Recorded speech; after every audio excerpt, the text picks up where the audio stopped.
Ayan, ang lalaki ng mga hinarvest naming bunga ng aming avocado. Tara, samahan nyo kaming mag-harvest ng avocado from the backyard. Ayun na sila kaysa ibabaw ng bubong. Doon niya una kinuha yung mga bunga nitong avocado. Maliit siya, maliit na puno lang. Pero meron din naman bunga, hindi karamihan.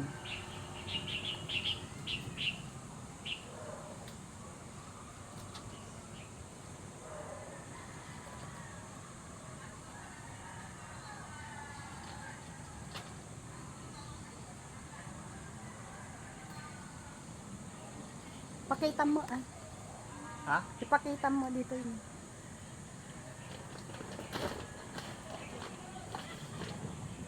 Diyan eh. Uy, dadapay duwad yan eh. Hindi pa pwede yan. Ay, kunin mo. Oo, awan tibatin. Ito, hindi pa pwede. Oo, dagiji duwad yan eh. Ito, Uy, nalang. hindi pa pwede to. Wala kang. Hindi pa nga pwede. Ay, may isa. Ito ang pwede.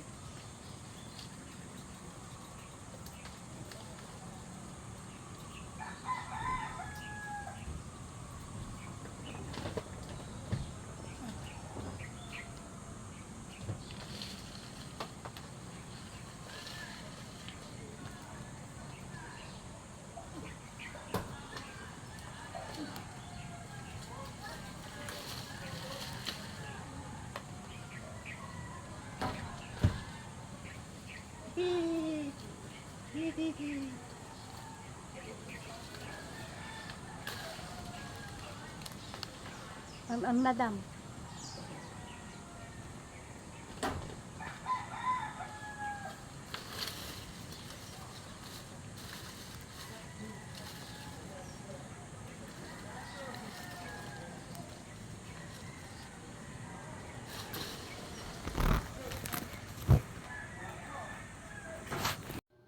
Ayan mga uncle, mga auntie, nakakatuwa itong mga na-harvest naming bunga ng avocado namin dyan sa tabi ng bahay namin. Ang lalaki kasi laki ng mukha ko.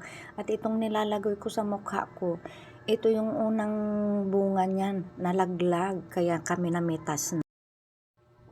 Papakita ko po sa inyo yung mga iba pa. Halos magkakasinlaki lang sila. Ayan po oh.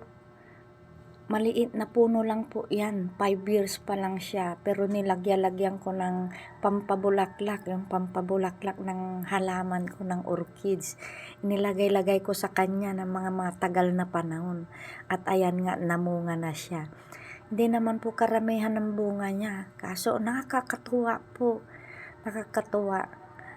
Ayan po ang bunga niya. Mas malalaki po kaysa doon sa kabilang puno. Ang saya-saya ko po. Ayan, ang kilanti. Ayan, ganito karami ang napitas naming avocado. Ayan, ganyan po. Itong dalawa na to, ayan po, oh, kasi laki ng mukha ko. Nakakatuwa po, ay, uhahay. At nung sumunod na araw, nahinog na po yung isa, yung unang nalaglag. Sa net po yan nalaglag, kaya hindi po yan lamog. Ayan, thank you for watching. Please subscribe.